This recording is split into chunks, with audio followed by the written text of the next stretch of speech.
Amen. Well, we're going to be in the book of Numbers, at least tonight, and maybe I will continue in some other teachings as well. Bill Schlegel and I are currently translating Numbers, and it's challenging. There's a lot of verses that are challenging to translate, but I'm really impressed with the book. And I want to start by reading something out of the New International. It's called the Nikot, the New International Commentary on the Old Testament, from the Book of Numbers. And here's what it says. The book. Let me get it over here. The Book of Numbers will never replace the Psalms at the heart of Christian devotion, nor the Gospel of John and the Epistle to the Romans at the heart of Christian theology, nor should it. The Book of Numbers tells a story.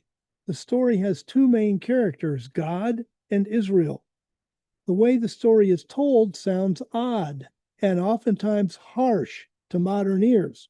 For example, I suspect that the opening four chapters, with all their names and numbers, have defeated many folk who have decided to read through the whole Bible and have just emerged from the rigors of Leviticus. I suspect as well that the brutal nature of such passages is the end of the Korah story, chapter 16, the story of Phinehas, chapter 25, and the war with Midian, chapter 31, are repellent to many.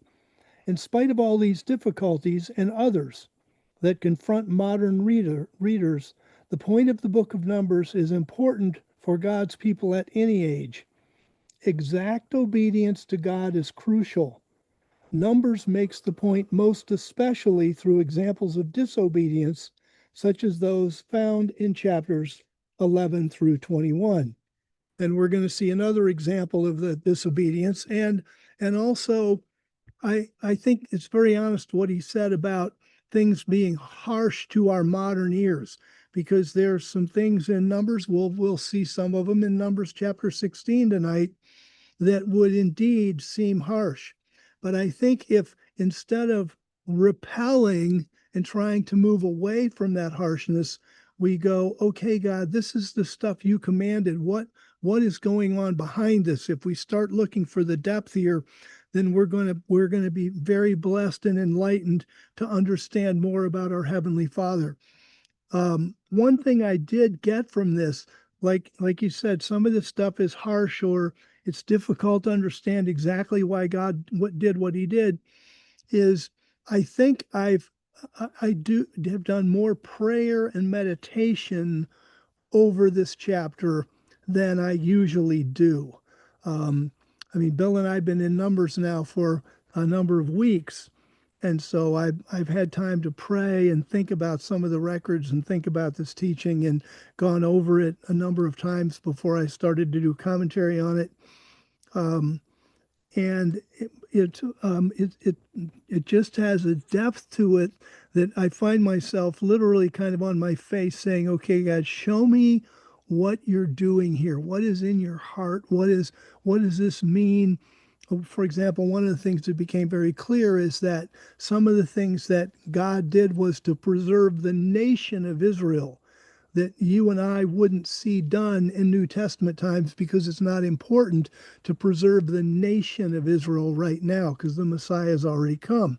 We know that the nation of Israel will be preserved because of prophecies and stuff, but it doesn't have the same weight that it did back here in Numbers before the Messiah came. So let's go to Numbers chapter 16. We're going to start in verse 1.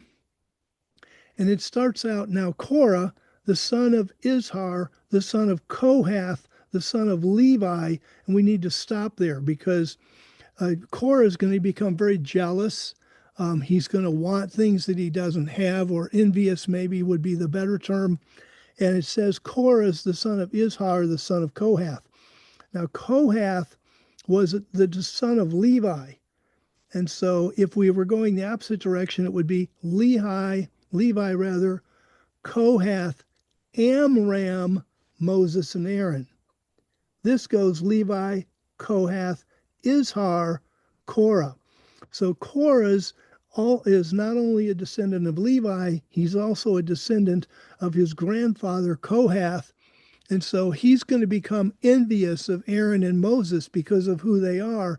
And he's going to say, we have the same grandfather, yet you're ruling the nation, and here I am as, as a Levite doing service around the tabernacle. And he became very envious and that kind of thing. And so one of the things that we see here is why, well, is what happens is you there's something that happens in history or in your life or whatever. Somebody gets something that you want that you don't have. You focus on it. The next thing you know, it becomes the biggest deal in the whole world. And instead of focusing on what you have, you're consumed by what you don't have. And that's definitely a road down here. And there's definitely a lesson here that's unspoken, unwritten in the text. This is why we read, think, pray, meditate. God, what are you doing here? One of the lessons that I've walked away with is, don't focus on what you don't have. Focus on the blessings of what you have. You can focus on what you can do. In other words, there's things that I don't have that I know I can accomplish. That's different. But in this case, here's Korah, or Kohath, I'm sorry, Korah, and he's focused on what he doesn't have, which is the priesthood. So he's a son of Levi. And who does he gather up? Along with Dathan and Abiram and Eliab and On, the sons of Peleth, sons of Reuben. Now, okay, how does Korah, a descendant of Levi, team up with Abiram, Eliab, and On, descendants of Reuben? What do they have in common? Well, Reuben was Jacob's firstborn. And according to custom, and even according to Mosaic law, the firstborn son got twice as much inheritance as anybody else. So the Reubenites, Korah is thinking, I'm a Levite, I should be a priest, just like Moses and Aaron. You got these other guys, Abiram and On and Dathan, and they're thinking, we're Reubenites. We should have twice as much as all the other Israelites. And it's two groups with the same complaint. We want what they have. And that's their focus. So what do? Well, it says they took men. That's a possible translation. You can read the commentary for other possibilities. But they took men, verse 2, and they rose up before Moses. You could also kind of stretch that and translate it. They rose up against Moses with certain of the children of Israel. Now watch this. Certain of the children of Israel. These guys are going to team up together with Korah, Dathan, Abiram, Eliab, On. They're going to team up, it says, with 250 leaders of the congregation. And it's going to designate these men. They are leaders of the congregation. They are chosen from the assembly. They are men of renown. The Hebrew is literally men of a name, but it means they had in their lives, they had made a name for themselves. So God uses three different phrases, any one of which elevates the person. And he describes these 250 guys by saying they're leaders of the congregation, they're chosen from the assembly, they're men of a name. And what do? Somehow or other, these are the guys that you expect. Come on, these have got to be powerful, wealthy, influential, highly educated men, and they ought to have a hat on their shoulders. And yet, somehow or other, Kohath and Dathan and Abiram and these guys have convinced these 250 men that Moses has taken on too much, that Moses is oppressing the people and that kind of thing. And all these guys, I mean, you got to remember here in Numbers chapter 16, we're not too far out of the Exodus. And so, all these guys saw how, the power that Moses had against Pharaoh and stuff. So anyway, verse 3, they assembled themselves together against Moses and against Aaron and said to them, you take too much on yourself, since all the congregation are holy, every one of them, and Yahweh is among them. Why then do you lift yourselves up above the assembly of Yahweh. So, as we're standing back learning from this record, one of the things we learn is just because somebody is influential, wealthy, well educated, well positioned in society, that doesn't mean they're going to do anything honest. It doesn't mean they're not going to be influenced by evil and that kind of thing, because these guys were. And they rose up against Moses, against Aaron, and they said, you take too much on yourself, since all the congregation are holy, every one of them, and Yahweh is among them. Now, where in the world would they get the idea that the whole congregation was holy? Because that was was pretty obviously clearly not the case. I mean, this far in, there had already been rebellions against God. There had already been things where, the people in the congregation and stuff had died. We'd already had commandments about, be holy, for I am holy, where God told them to be holy, which he wouldn't have told them if they were already holy.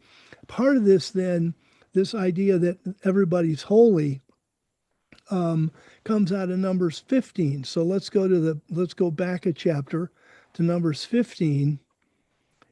And remember, there weren't any chapter breaks in the original text. So the end of chapter 15, go to verse 7 or 37 rather, verse 37 in Numbers 15. Yahweh spoke to Moses, saying, "Speak to the children of Israel and tell them that they are to make themselves tassels on the borders of their garments throughout their generations, and that they put on the tassels of each border a cord of blue." Verse 39, "And it will be a tassel for you that you can look at, and then remember all the commandments of Yahweh and do them, so that you do not seek after your own heart and your own eyes, with which you used to prostitute yourself by following after them." This, by the way, is a very powerful verse. It's a kind of a verse that you could, this is sort of a decoupage verse, because your eyes and your heart can lead you astray if you follow after them. So we have God's commandments, which we can read and follow, or we have what our heartstrings and our eyes are telling us, and we can follow after them, and often they will lead us away from God. So God says, I want you to put these tassels on your garment. In each tassel, I want there to be a cord of blue. And then what's going to happen is you're going to look at the tassels, or you're going to look at the cord of blue, and you're going to remember me, and you're going to remember my commandments, and you're going to do them. At least that's the idea. Verse 40. So you are to remember and do all my commandments and be holy to your God. Now, it doesn't say you're already holy. It says you do the commandments and be holy. That was overlooked by Korah and his followers, if you will, because they said, the whole congregation, verse 3, the whole congregation are holy, every one of them, and Yahweh is among them. And they went on to say, and I'm in Numbers 16:3, why then do you lift yourselves up above the assembly of Yahweh? And we have to just look at the circumstances they lived in. Why were they there? Why did they have a tabernacle? Because God chose Moses. God brought Moses back to Egypt rather. God delivered the Israelites from Egypt by Moses. He was the one that brought the plagues. He was the one that split the Red Sea so they could escape the Egyptian army. And all that stuff gets lost in the muddle. And by the way, that same kind of spirit is working in politics around the world today, where it's pretty obvious what countries are successful, what countries are not successful, what actually works, what doesn't work, that kind of thing. And it's amazing how many supposedly intelligent people can ignore what's actually working and try some strategy that we know doesn't really work. And so these guys are saying you take too much on yourself. Moses and Aaron, you're lifting yourself above the assembly of Yahweh, which wasn't true. But we still hear that kind of thing today. Verse 4, when Moses heard this, he fell on his face. And that's all it says. Now, when you fall on your face, generally that's a position of prayer. And you've got to realize in real time, this is a spooky situation because Korah, Dathan, Abiram, they've got 250 leaders with them, and they're accusing Moses of lifting themselves, Moses and Aaron, of lifting themselves up above the congregation. This could go south really quickly. And so where do Moses and Aaron go? They go right to their knees, if you will, right to their faces to pray. And the Bible doesn't tell us exactly what they prayed for, but we can tell what they prayed for to a degree because they get up with an answer. So they were praying along the lines of, God, what do we do about this so we don't have massive rebellion in the Israelite nation? We just barely got out of Egypt, and now we've got this huge mess on our hand because these leaders who we expected to be leaders and competent men and intelligent people have followed these lies and are believing these lies, and it's that kind of thing is still happening today. So verse 4 says he fell on his face. It doesn't tell us how long he's down there praying, but then verse 5, he gets up. Then he spoke to Korah and to all his company. So this is the 250 plus Korah, Dathan, Abiram, Eliab, on, these other guys. So he spoke to Korah and to all his company. So that's a lot of people saying, in the morning, Yahweh will show you who are his and who is the Holy One. And that's the way the text should read. Who is the Holy One? Because they said you're taking too much on yourself. The whole congregation is holy. They said, no, we're gonna have God show us who the Holy One is. And the fact that he said, in the morning Yahweh will show you, he had to get that by revelation. He didn't just make that up. Moses doesn't have the power to make God do something. So between verse 4 and verse 5, while Moses is praying, he's getting revelation from God, and God speaks to him and says, in the morning, this is what I'm going to do. And so Moses then gets up and he says, in the morning, Yahweh will show you who are his and who is the Holy One, and he will cause him, that one, to come near to him. The one whom he chooses, he will cause to come near to him. And that's going to answer Korah's and his company's complaint. And then now look what he says in verse 6. He's going to issue a test. And he's going to give a test to Korah and his followers. It says, do this, Korah and all his followers. Take censers for yourselves, and tomorrow put fire in them and put incense on them in the presence of Yahweh. That's going to mean then within the boundaries of the courtyard of the tabernacle would be in the presence of Yahweh. And it will be that the man whom Yahweh chooses, he is the Holy One. You have gone too far, you sons of Levi. Now, this is a very basic test, offering incense before Yahweh. Any true priest should be able to offer incense before Yahweh. That's like a super basic priestly thing that you can offer incense before Yahweh. So it'll be a very interesting test to see how God decides who is the Holy One and who is not. And realistically, Korah and his followers are put in a kind of a vice because they're not in a position to turn this challenge down. I mean, what are they going to say? God chose us to be priests, but we can't offer incense? They can't do that. So Moses has put him in a situation where God is going to be able to show up, and he's going to be able to show who he considers holy, not their arrogant statement that all the people are holy and blah, blah, blah, blah, blah. So again, verse 6, take censers for yourselves. Verse 7, put fire in them, put incense on them. And the man God, the Yahweh chooses, he's the Holy One. And then he accents this again by saying, you have gone too far, you sons of Levi. And that's an interesting challenge because you've got those 250 people there. And if any of them had their thinking caps on, if any of them were thinking rationally, they might sit back and go, you know, that's really right. Korah, Dathan, Abiram, they didn't have anything to do with us getting out of Egypt. They didn't split the Red Sea. They didn't make sure we had manna from heaven. They didn't bring fire down on top of Mount Sinai and have a big, huge voice speak to. That was all Moses. So this is the kind of thing. It's a direct. You have gone too far, you sons of Levi. And some of those 250 men, you would say, some of them will surely pay attention to that and leave Korah and his company.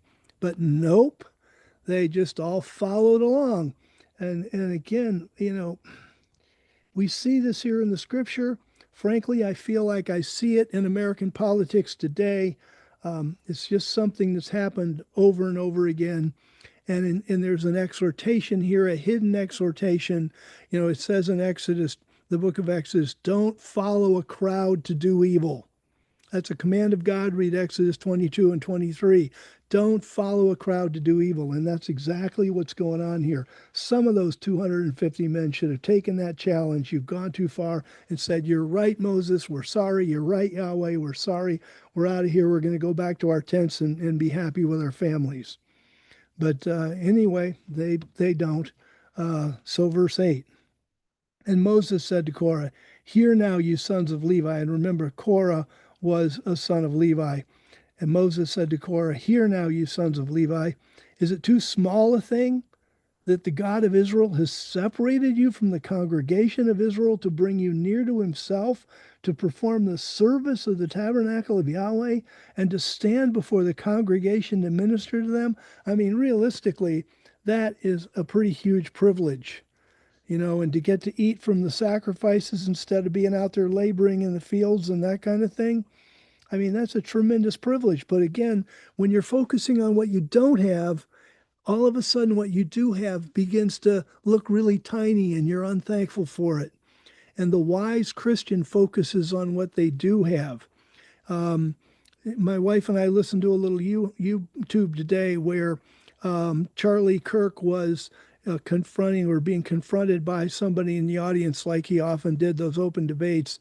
And the point he made was that usually even the poor people, the people that are considered poor in the United States, have more money than 95% of the people in foreign countries, or something like that. It was something like that. But people that think they're not well off, and then they focus on that and feeling sorry for themselves rather than going out and see how they can improve themselves. But in any case, so he said, "Is it God has separated you to serve at the tabernacle and stand before the congregation." Verse 10, He has brought you near. And you got to remember, the Levites could walk right into the tabernacle courtyard, but if a non-Levite or priest walked into the tabernacle courtyard without an offering, then they were likely to be killed. We'll read that as the chapter develops. Verse 10, He brought you near, and your brothers, the sons of Levi, with you. And would you seek the priesthood as well? See, it's really just about power and control rather than being thankful for what you have. Still goes on today. Verse 11, so it's against Yahweh and all your followers have gathered together. And that's really true too. God had established the order. God was the one that chose Moses. And that was pretty obvious by the miracles that God did through Moses.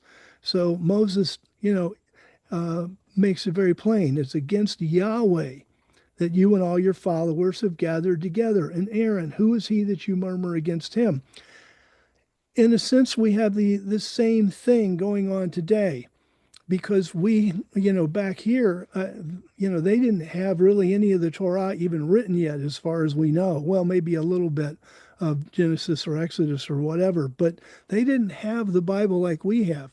When we have the Bible and can just take an extra 20 minutes a day or whatever and read it and learn what God says, learn how God directs us. I had a discussion with my granddaughter today about how do we know the will of God? And then what's our responsibility? Our responsibility is to find the will of God and then obey it. And we don't follow our own heart and our own eyes. What did it just say in Numbers chapter 15? It says, verse 39 and verse 15, it will be a tassel for you that you can look at and then remember the commandments of Yahweh and do them, so that you do not seek after your own heart and after your own eyes, with which you used to prostitute by following after them. We've got to learn to follow the commands of God and the guidance of God and not follow our heart and our eyes, which drag us off in the wrong direction. And so back to Numbers chapter 16, Moses correctly pens in verse 11, it's against Yahweh that you and all your followers have gathered together, and Aaron. Who is he that you murmur against him? Again, God chose Aaron. That wasn't Aaron's choice. There's no verse of scripture that even says Aaron wanted the job.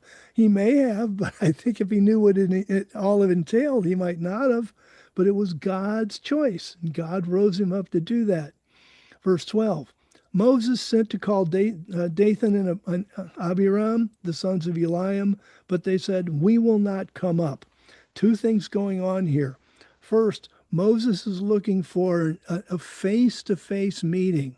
Moses doesn't want this conflict, but Moses doesn't want to fight with 250 men of renown in the congregation, men known to be leaders. He doesn't want that fight. He wants Israel to be together around the words and the will of Yahweh. And so he's going to call Dathan and Abiram and talk, see if he can talk some sense into them. And that's a great leader to find, who is it that is causing problems in the congregation or that isn't on board. And you go and you talk to them. And this is Moses' heart. But then you have their heart. We will not come up. They were unwilling to negotiate. They're like, nope, we've made up our mind. Verse 13, they say to Moses, is it too small a thing that you've brought us up out of a land flowing with milk and honey to kill us in the wilderness? Wait a minute, what's this land that's flowing with milk and honey? Egypt. You read Exodus chapter 1. It says the Egyptians made their lives bitter with hard bondage. And there's not one single word in the entire Exodus record that Egypt was a land flowing with milk and honey. The people had to work for what they had. And so this is just made up. It's just stupidity out of the air in people's brains to kill us in the wilderness. Wait a minute. God was sustaining them 6 days a week with manna, which all they had to do to get it was walk out in the field and gather it up. And so he certainly wasn't killing them in the wilderness. And then they say, but you must also make yourself the ruler over us. Yes, the ruler. It's hard to say how they could even think that. They were at the base of Mount Sinai when Yahweh's great voice shouted the 10 Commandments off the mountain. And those Israelites went to Moses and said, don't let us speak with Yahweh anymore lest we die. Do you guys remember that record in Numbers 20? Let's just go there. This is really important. So let's go to Exodus chapter 20. And at the time, if we read verse 1, it says, then God spoke all these words saying, where's Moses? He's down on the mountain. What's it mean God spoke all these words? There was this huge voice off of Mount Sinai shouting the 10 Commandments down. What was the people's reaction? Verse 18. All the people saw the thunderings and the lightnings and the sound of the shofar and the mountain smoking. And when the people saw it, they moved back and stood at a distance. They said to Moses, you speak with us and we will listen, but do not have God speak with us or we will die. And so that's why the rest of the commandments were given by Moses, because the people said, God was willing to audibly give the commandments to the people, but the people didn't want it. They didn't want to hear the voice of God. It frightened them. And so what they did is they said, Moses, you speak with God. So he did. He went back up the mountain and got the rest of the law. So let's go back to Numbers chapter 16. So when he says, you made yourself a ruler over us, um, Moses didn't do that. God was clearly the ruler. Moses was just doing the will of God and trying to get them to do the will of God too. Verse 14, these Dathan and Abiram go on. Furthermore, you've not brought us into a land flowing with milk and honey. Ah, that's true. This is Numbers chapter 16. Why is it true? Because in Numbers chapter 13, Moses did send the spies into the promised land. And when the spies came back, what did they say? Did they say, like Joshua and Caleb, let's go into the promised land and conquer it? No, they said, let's make leaders and go back to Egypt. So why are they wandering in the wilderness? Because that was the sentence they had placed on themselves. So they're blaming Moses for what they did, and nor given us an inheritance of fields and vineyard. Would you gouge out the eyes of these men? We will not come up.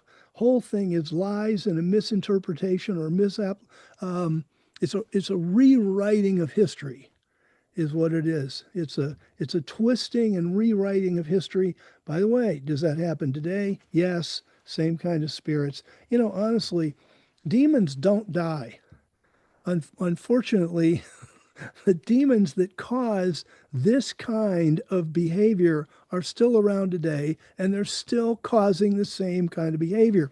You and I need to be wise enough that we realize that and recognize this kind of revisionist history, if you will, because that's exactly what this is. This is revisionist history. So, verse 15, and I like this because this exposes Moses's humanity, which I mean, sometimes Moses is so stoic. I read these records and I go, "You're a better man than I am, because I'd have been mad long before you. I'd have given up long before you did." But that really got Moses' goat. He was really upset. Verse 15. Then Moses became very angry and said to Yahweh, "Do not respect their offering," which Yahweh wasn't going to do anyway. He says, I have not taken one donkey from them, nor have I hurt even one of them. And basically what Moses is saying is, I haven't been like most rulers, because most rulers figure out a way to tax the people, to take things from the people, to enrich themselves by taking from others. And Moses says, and this shows you the quality of person that Moses was, I haven't taken one donkey from them. And there's hundreds of them. He could have taken one donkey, but he was so honest. He didn't do that. I haven't taken one donkey, nor have I hurt even one of them. And, corporal punishment and lies and that kind of thing, that kind of thing happens all the time. But Moses was a very fair, very humble, very just leader, and very interested in the prosperity and benefit of the congregation. Verse 16, Moses said to Korah, you and all your company, be there before Yahweh tomorrow, you and they and Aaron. And so again, he's reiterating what God had told him up above about, I'm going to do something tomorrow. So in verse 17, he goes on, and let each man take his censer and put incense on them, and let each man bring before Yahweh his censer, meaning even though you guys are not Levites, because, as you know, the Abiram and On and those guys, they weren't Levites, they were Reubenites. And with 250 men, you knew they weren't all Levites. So he says, let each man bring before Yahweh his censer. So basically, it's an open gate policy tomorrow.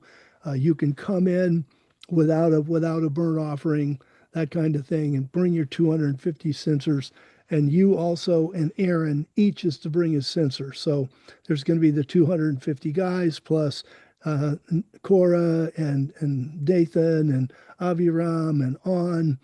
and Aaron. So there's going to be a little more than 250, maybe 256, something like that. Everybody's got their censer with them.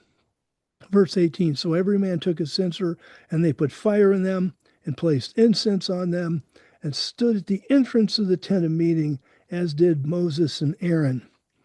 Um, Verse 19, Korah assembled all the congregation. Now, this is interesting. This is a shift. Korah had gotten those 250 guys to follow him.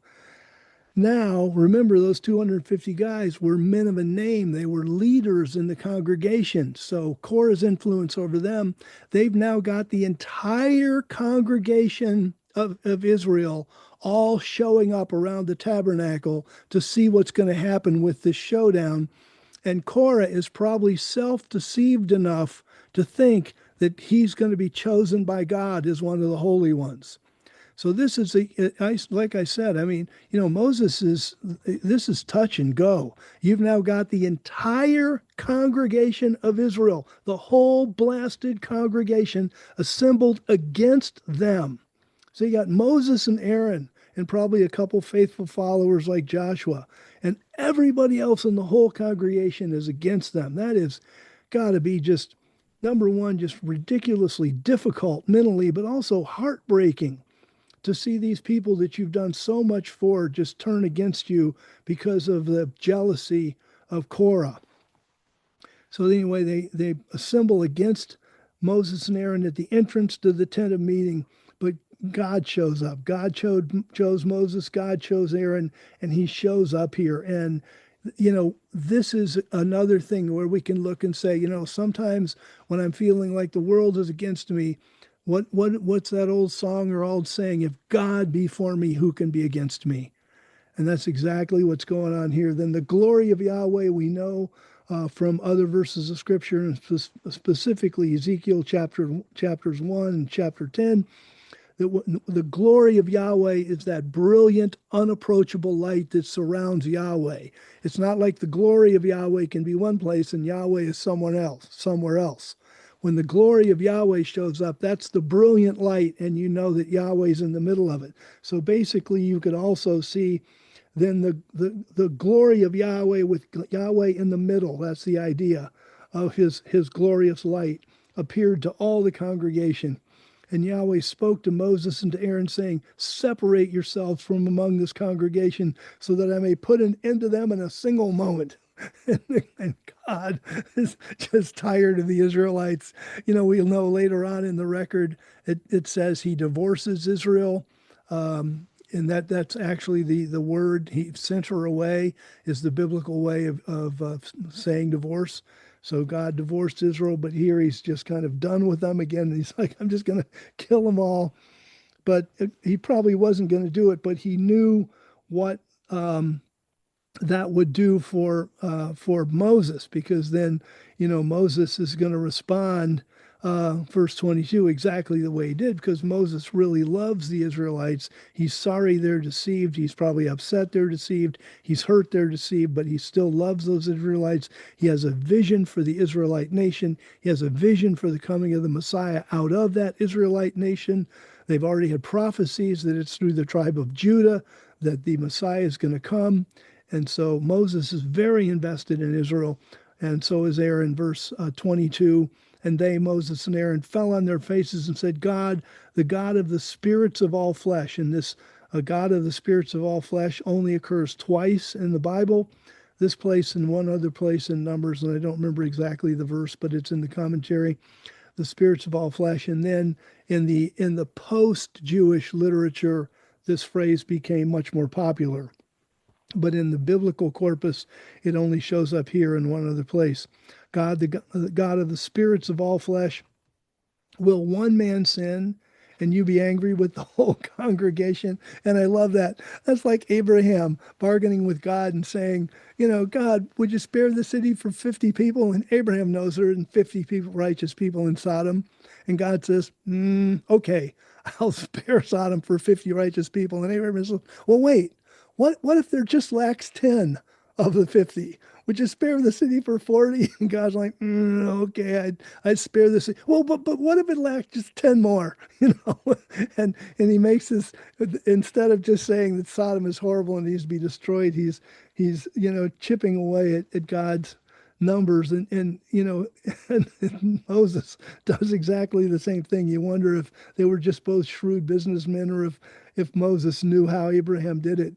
But he says, God, the God of the spirits of all flesh, will one man sin and you be angry with the whole congregation? God could have said, that's a heck of a lot more than one man, Moses, and you know it. But in any case, he whittles Moses down and said, be angry with the whole congregation. Yahweh spoke to Moses, saying, speak to the congregation, saying, get away from around the tent of Korah, Dathan, and Abiram. Moses rose up and went to Dathan and Abiram, and the elders of Israel followed him. We don't really know who those are. Is that part of the 250? Is that the 250? Is that a different group entirely? We're not really sure. Bible doesn't say. Verse 26, and he spoke, Moses addresses the congregation, saying, depart from the tents of these wicked men. And he calls a spade a spade. What they were doing was evil. They were fomenting resurrection. It was evil. And it's okay to call evil evil. I was again listening to Charlie Kirk today in one of his debates, and somebody said, Charlie Kirk, who do you hate? And he said, I hate evil. And I was like, wow, I'm impressed. Good for you. They don't hate anybody, we just love everybody. No, Charlie Kirk, I hate evil. And I loved it. And this is what you've got here. Get away from the tents of those wicked men. And that's what they were. And also, by the way, touch nothing of theirs, so you will be swept away with all their sins. That's something that you and I as Christians need to pay attention to. We don't want to associate with evil. We don't want to profit from evil. And as soon as Korah and Dathan, if they were going to be killed, you could see people rushing into their tent saying, well, I want one of these, and I want one of these, and I want one of these. From God's point of view, it's all wicked. It's all going away. It's like what happened in Joshua chapter 7 with um oh gosh, the guy who stole from the tent. Um, yeah, why is his name just go flying? Aiken. Achan, thank you. Appreciate that, Mina. Achan. Yeah, and Achan stole from Jericho, and it ended up because of that Israel lost the next war and 36 men died. That's 36 fathers, 36 brothers, 36 sons that died because one guy got greedy and stole. And his family knew about it because he buried it in the middle of his tent. And so the response of that was, of course, the death penalty for Achan and his family. Um, but we get the same thing here: is that you don't want to get mixed up in evil. We just want to stay away from it. Moses says, depart from the tents of these wicked men. Don't touch anything of theirs, or you'll be swept away with all their sins. Verse 27, and they like this. After coming against Moses, all of a sudden they decided when the chips are down, the congregation is going to say, Moses has been a good bet from in the past. We're going to stick with him. Verse 27, so they went away from the tent of Korah, Dathan, and Abiram on every side. And Dathan and Abiram came out and stood at the entrance of their tents with their wives and their sons and their little ones. Now, what we learn later on from Numbers chapter 26 is this is all the people who lived in the tent with them. So when it says their sons and their little ones, this is little children. The older sons and daughters who had married and had tents and families of their own were not swept up in this. But Dathan and Abiram came out, stood at the entrance of their tent with their wives and their sons and their little ones. And Moses said, this is how you will know that Yahweh has sent me to do all these works, and they are not from my own heart. And here the heart is used culturally of the mind. He said, basically, I didn't think this up myself. Verse 29, if these men die the common death of all men, basically of disease or old age, or if they're visited according to the visitation of all men, then Yahweh has not sent me.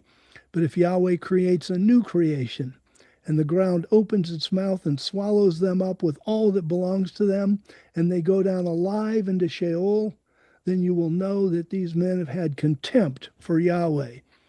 And this again, of course, we know what happens. Let's just keep reading.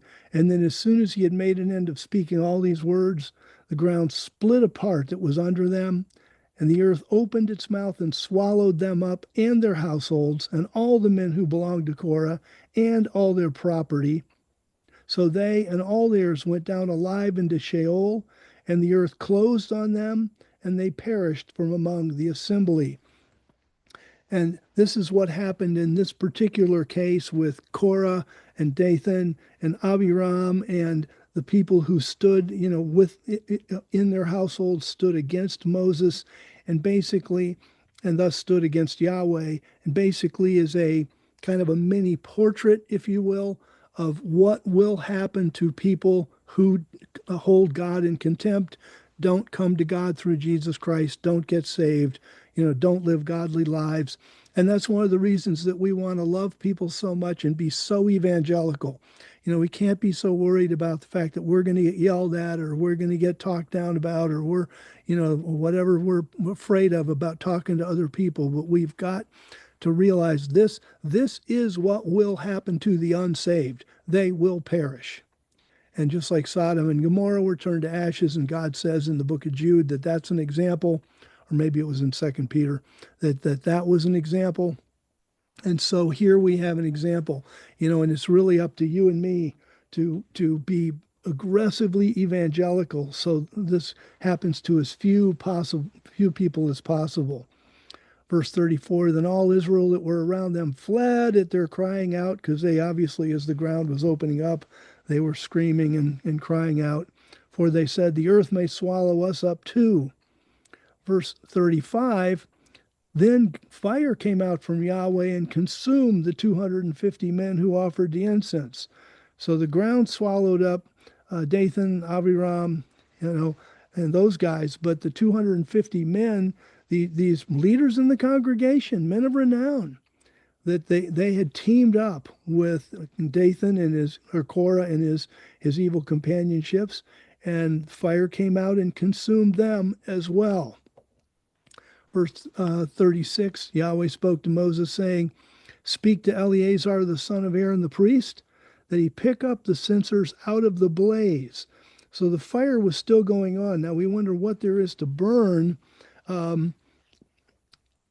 I thought about it and thought about it. The best I can come up with really is, all those men were wearing layers of clothing. So I imagine when the fire came out of the censers, it killed the men, but their clothes and stuff were on fire. And so basically it's like, walk right into the fire. We're not going to wait for everything to die out. Walk right into the fire, get those censers because they are holy, and scatter the fire some distance away. Verse 38, as for the censers of those who sinned at the cost of their own lives, and that's really what happens. People sin at the cost of their own lives. That's why we want to be evangelical and turn people from death to life, speak to people, challenge people, see if we can, get under people's skin and get them to consider that Jesus Christ might really be the risen Savior. But he said, the cost of their own lives, let them be made into hammered plates for a covering of the altar, because they offered them before Yahweh, so they are holy. And they will be assigned to the children of Israel, because people are going to ask, by the way, where did this nifty bronze cover come from that's now on top of the altar? And the answer is, it came from the censers of people that rebelled against God. Verse 39, so Eleazar the priest took bronze censers that those who were burned up had offered, and they were hammered out and made into a covering for the altar, to be a reminder to the children of Israel, so that no stranger, one who was not of the seed of Aaron, was to come near to burn incense before Yahweh, so that he does not end up like Korah and his company, as Yahweh spoke to him by Moses. Verse 41 is almost unbelievable.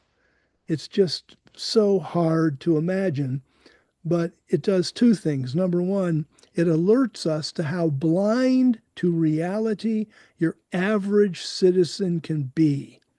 And sometimes when it comes to voting and I talk to people about how are you voting, I'm just astounded at what people don't know, how they say, well, I feel or I think. There's no substance. It's the same thing about God. What do you think about salvation through Jesus Christ? Oh, the way I think, I'm good enough. I'm a good person. I don't have to worry about that stuff. That's what leads to death. And it's it's for a reason that God calls people sheep. All you do is stand around and go bah, and follow some shepherd, and you're dumb enough you'll actually walk over a cliff. And if you don't know that sheep will do that, yes, they will. They can put their head down and start walking and eating and walking and eating and then fall off a cliff. So that's why God designed shepherds. And the same thing has to be true for us, that we want to be shepherds over the congregation to help save people from themselves. And so, verse 41, we see on the next day, all the congregation of the children of Israel, this is the whole blessed congregation, murmured against Moses and against Aaron, saying, "You've killed the people of Yahweh," which is ridiculous. That is so far out of any kind of reality. You just don't even know what to do with it. Verse 42, but as the congregation was assembling against Moses and against Aaron, again, we need God to bail them out. They looked toward the tent of meeting, and behold, the cloud covered it, and the glory of Yahweh appeared. So once again, God shows up surrounded by his cloud of glorious, inapproachable light. Uh, and so Moses and Aaron walked toward that light, come to the front of the tent of meeting, and Yahweh spoke to Moses, saying, "Get away from among this congregation, that I may put an end to them in a moment." Deja vu. And they fell on their faces. And Moses said to Aaron, "Take your censer." Now, this, we look at, how do we know that Aaron's the real deal? How do we know that Aaron's the high priest? How do we know that God accepted Aaron and the high priest? One is that his ministry as the priest, which is the intercessor between God and the congregation, is effective. And here we see that, because Moses says to Aaron, "Take your censer, put fire from off the altar in it, and lay incense on it, and carry it quickly to the congregation and make atonement for them. For wrath has gone out from Yahweh, the plague has begun." So Aaron did as Moses said, and ran into the midst of the assembly, and behold, the plague had begun among the people. So he put on the incense and made atonement for the people. He stood between the dead and the living, and the plague was stopped. And when I read this and meditated over it, I thought, that is really our calling as Christians. We're ambassadors for Christ. We stand between the living, those who've accepted Christ, and the dead, those who are on the path to destruction, on the path to death. And we stand between those. We're not trying to win the living, they're already living, but we're trying to save the dead and get them to be living. And so we have to stand between the living and the dead and do what it takes to see how many of the dead we can actually save. And Aaron here stood between the dead and the living, and the plague was stopped. But those who died from the plague were 14,700, besides those who died about the matter of Korah, which would be Korah, Dathan, Abiram, the 250 men, those guys. Then Aaron returned to Moses to the entrance of the tent of meeting, and the plague had stopped. And that's exactly what we want to happen. We want the plague of death among humankind to stop. And we have a part to play in that, to bring people to Christ so that they can have life. But this is a very powerful, very honest testimony that, that evil and contempt for Yahweh leads to death. That if we get tangled up in the evil works of other people, that can be very deleterious to us and can lead to physical consequences in this life. And that we really have a calling to stand between the dead and the living and see if we can bring dead people to life so they can join the side of the living. So thank you so much for your attention tonight. I love doing the study for this chapter. It's been just such a blessing and seeing so many cool things. And I would encourage you to read the chapter again and read the commentary. There's a lot of stuff I couldn't share exactly because it's pretty detailed. It's in the commentary on this chapter. But anyway, God bless you all, and thanks for being here tonight. And I try, it's been a blessing for me to teach this, and I hope it's been a blessing for you to listen. So